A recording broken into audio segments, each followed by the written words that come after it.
Thank you so much for joining us for CBN News Watch. I'm Ephraim Graham, ahead today, taking a stand for female athletes against transgender competitors. Riley Gaines was one of the fastest collegiate swimmers in the country, and she was forced to compete against a biological male.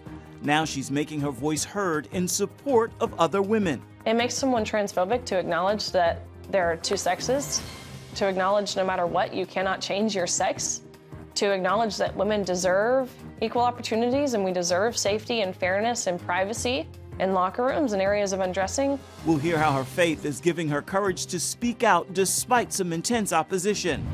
The report is out on the FBI's investigation into Russia's involvement in the 2016 Trump campaign. We'll take a look at what it says about the agency and how it failed.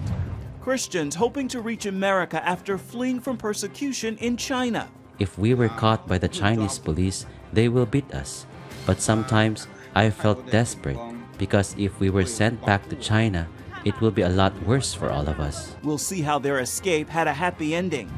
And an historical novel from a Christian author that brings hope for those who read it. It's a story of hope that when you're looking at your future and you think there's dead ends in front of you and you don't know what's ahead, and circumstances can change when you least expect it. Those stories and more today on CBN News Watch.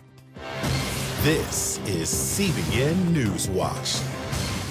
Let's begin this half hour with the controversy over transgender athletes in sports. As one of the fastest female collegiate swimmers, Riley Gaines made headlines after she was forced to compete against a biological male and share a locker room. And they tied in competition, yet she never received a trophy. Since then, Riley has been standing up for women's rights in sports, and she received a vicious backlash in return. Wendy Griffith brings us the story. Keep female sports female. These days, Riley Gaines is making a bigger splash outside the pool. From countless interviews to standing before Congress, Gaines has become the face of saving women's sports. It takes a brain and common sense and fifth grade biology level understanding to realize that this is blatantly unfair. The 23-year-old who swam for the University of Kentucky made a name for herself as one of the fastest female college swimmers in America. But last year, she was forced to compete against Lia Thomas, a 6'4" male, formerly known as Will Thomas, for the NCAA National Championships. Despite his obvious physical advantage, Gaines tied the trans swimmer for 5th place in the 200 freestyle finals. But then the unthinkable happened. Despite the tie down to the 100th of a second, officials gave the trophy to Thomas. I'm a 12-time All-American, so it's not the trophy. But why? Why are you giving this trophy to Leah? What's your thought process? And he was not prepared to answer this because they hadn't been questioned on anything they'd done thus far. And so he says, well, Leah has to have the trophy for pictures. You can pose with this one, but you'll give it back. You go home empty-handed. Leah takes the trophy home. And that's what thrusted me over the edge. When they reduced everything that I'd worked my entire life for, all of us, girls who were at that meet, what we'd worked our entire life for, they reduced that down to a photo op to validate the feelings of a male at the expense of our own. Another surprise, Riley and the other female swimmers discovered Thomas, a fully intact male, was sharing their locker room. At that moment, Riley knew nobody was coming to rescue them. I was waiting for a coach, a parent, another swimmer, someone with political power, someone within the NCAA, someone to stick up for us. But then the realization hit me that if we as female athletes weren't willing to stick up for ourselves, how could we expect someone else to stick up for us? Why did the NCAA allow this to happen? Truthfully, it's a classic case of fear-mongering. I mean, the NCAA, they were terrified to make a decision. They know better than anyone, especially being an organization that covers sports, the differences between man and woman when it comes to athleticism or sheer strength. Current NCAA transgender policy defers to individual sports and their governing boards, and female swimmers seem to have no voice. Here's Lia Thomas speaking against them. They're using the guise of feminism to sort of push transphobic beliefs. It makes someone transphobic to acknowledge that there are two sexes, to acknowledge no matter what, you cannot change your sex, to acknowledge that women deserve equal opportunities and we deserve safety and fairness and privacy in locker rooms and areas of undressing, my kind of petty response is, okay, well, you're a misogynist. If you're going to sit here and call me transphobic, then you have an utter disregard for women and our own physical uniqueness. As a believer, have you forgiven him? Absolutely. There's no animosity in my heart. So when people want to call me names like Thomas has and like others have, Democrats, representatives and politicians, they'll throw at you. I'm so secure with myself, and that's because of my faith. In April, Riley's faith was tested while speaking at San Francisco State University when a mob of transgender activists physically and verbally attacked her. The first thing I thought was, these people look so hateful and sad. I immediately just wanted to pray for them. I just felt sorry for them more than anything. So you were hit in the face, is that right? Yeah, there was hundreds of people who were yelling, awful things that they wanted to do to me. Did you fear for your life? Absolutely, I did. They kept using the term, "we fight back." And I'm like, where have I just heard this? The press secretary of the Biden administration, the day before, she comes out at a press conference and says our trans community are resilient. They are fierce. They fight back. And so I'm sitting there listening to this, and this is coming from the top. This is what's being encouraged. The next day, the university denied the attack on Riley and called it peaceful. Are you afraid? I'm not afraid of being called names. I'm not afraid of being attacked. What I'm afraid of is not standing for the truth, not fighting for this next generation. That's what I'm scared of. For now, Riley, who married her college sweetheart and fellow swimmer last year, says she's putting her dreams of going to dental school on hold as she commits her time and energy to saving women's sports. So far, she's testified before Congress and several states, including Texas and Virginia. She says when the fight gets tough, she likes to refer to her favorite Bible verse, Romans 8:18. Our present sufferings aren't worth comparing to the glory that will be revealed in us. And I always thought that was so applicable to swimming because it's truly suffering. Those practices, but I constantly remind myself, it will be worth it. Our Bible tells us it will be. Wendy Griffith, CBN News, Nashville.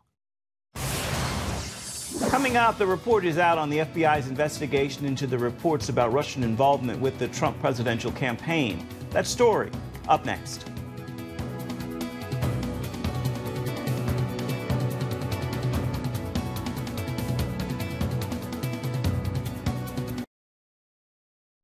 Download the CBN News app.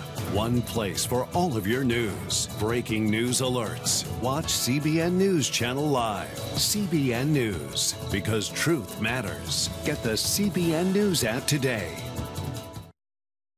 A report 4 years in the making is finally being made public. It deals with the FBI's investigation into Russia and its involvement in the Trump campaign during the 2016 presidential election. The conclusion: the FBI failed to uphold its mission and never should have opened the probe into former President Trump.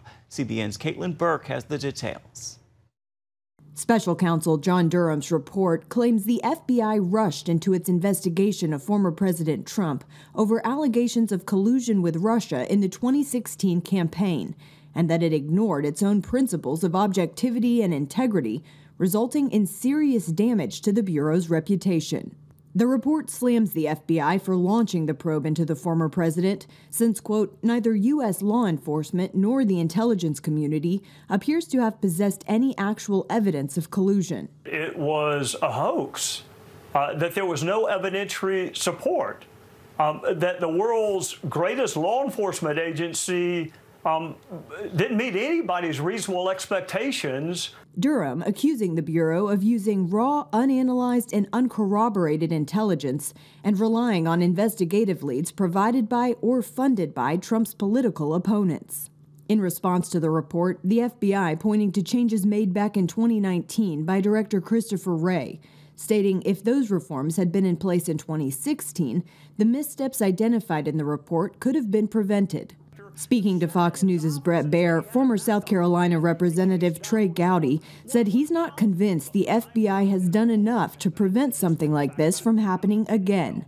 You talk about policies and procedures in place. What policy and procedure is going to govern the head of the FBI? Durham also found the FBI failed to critically analyze information that ran counter to the narrative of a Trump-Russia collusive relationship, including allegations of foreign influence on the Clinton campaign.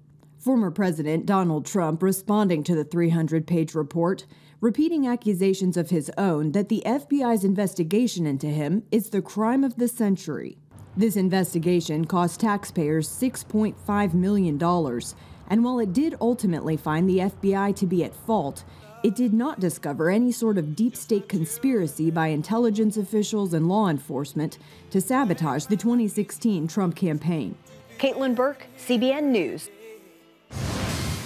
Still ahead, the Chinese Christians who fled their country seeking religious freedom in America. We're going to see how they narrowly escaped being sent back to China right after this.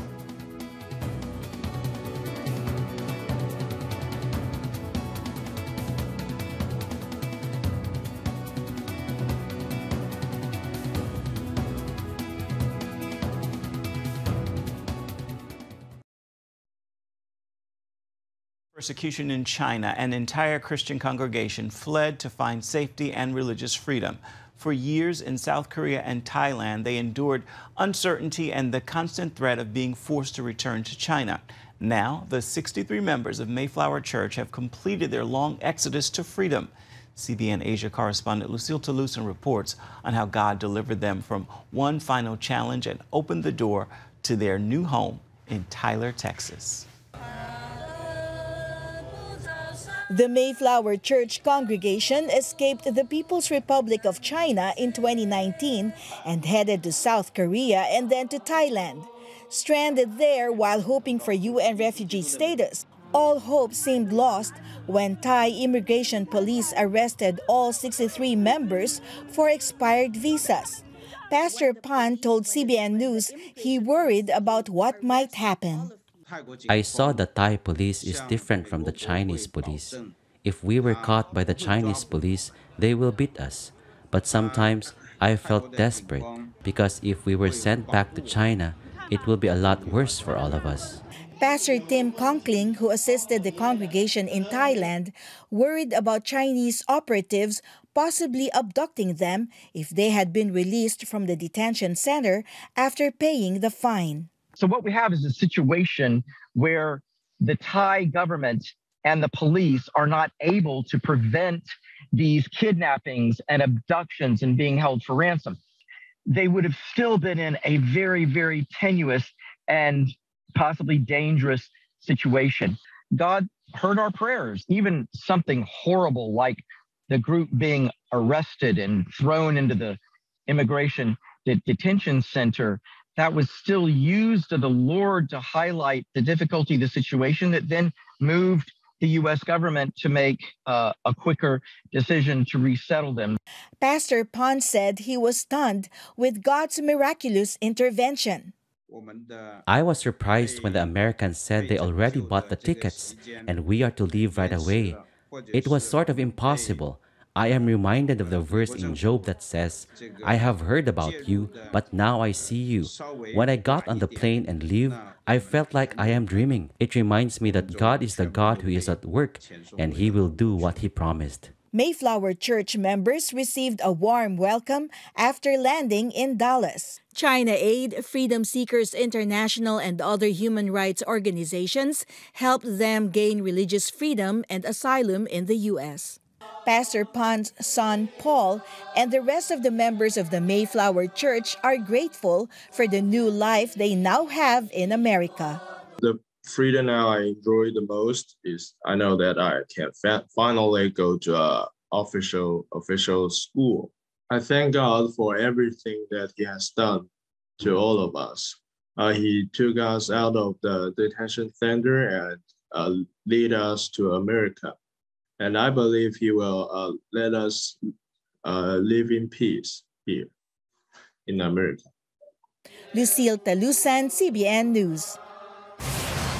Coming up, she's a Christian magazine editor. She's written missionary biographies, and now Jemimah Wright has also published an historical novel.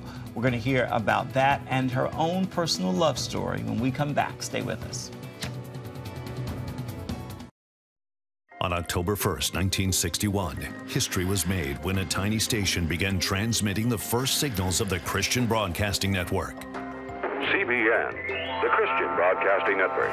And now, a new era has begun with the all-new CBN News Channel. Just moments ago, the Iron Dome intercepted an incoming rocket right on the Gaza border. Administering in this area, spiritual warfare is definitely involved. A 24/7 news network, bringing you the news you want from a source you can trust. In Kenya, 40% of the medical services are actually provided by these Christian hospitals. Let's talk about the economy. Believers here are joining together to win people to Jesus Christ. All your favorite shows now in one place, all day, every day. The CBN News Channel. Download the app or visit cbnnewschannel.com. CBN News. Welcome back to CBN News Watch. Jemimah Wright is the deputy editor of Woman Alive, a UK Christian magazine, and the author of several missionary biographies. She's also written her first novel called Isabella's Voyage, Dare She Heed Hope's Call. She joined this week's Prayer Link program on the CBN News Channel to talk about the book and her own personal love story. Welcome. Well, before we dive into your wonderful book, tell us about you. You're from England by way of South Africa. How did this happen? Yeah, so I was born and brought up in England, but in 2021, I got married to a South African who lives in Cape Town, so I've moved to Cape Town. So, Jemimah, when you were in your late 30s, still single, very much wanting to be married, God spoke to you that He was the one that was going to open that door because you were trying in your own strength. What did God say to you? Yeah, I mean, I had been single forever, and it seemed an impossible thing for me to meet someone, find a husband, and get married. And I was living in London, and I had a dream one night. And in my dream, I was standing in front of a big steel immovable door. And I'm trying to open this door, and I'm, throwing my body against it. Nothing does not budge. And in my dream, I give up. And then I wake up. And when I woke up, I said, Lord, that's what it feels like to try and find a husband and get married. It's a closed door. It's impossible. Just so you know, Lord, that's what it feels like. We know. We've been there. Definitely know. Oh, my gosh, you know. Well, that evening, I went to a worship night at a friend's house, and everyone's worshipping in the kitchen. And suddenly this girl who I didn't know said, I've got a picture for someone here. I see a picture of a big steel immovable door. You have tried everything in your own strength to open it, and you can't open it. And God says to you, it's not by might, it's not by power, it's by my Spirit, says the Lord. Yeah. That was the first time I felt God speak to me about the situation. I was like, okay, Lord, if you just answered me and you're going to do it. Amen. Thank you, Lord. Tell us about Alistair. How did you guys meet? Yes, so that I had that word about the door, but then in the natural, nothing happened. I couldn't see anything. Fast forward to COVID, I left London. I moved back to Norfolk, England, where my parents lived. And my dad was an evangelist. He loved talking to everyone about Jesus, but in lockdown, he couldn't talk to anyone. And he'd heard about Instagram, and he said to me, I mean, he was 86. He didn't have a smartphone. Anyway, he said, should I go on Instagram? I said, no, you should not. Yeah. I put him off it, but then I thought, well, maybe I could do it. I could put him on Instagram. And so I started an account for him called Walking as Jesus Walked, and I filmed him telling 1-minute miracle stories.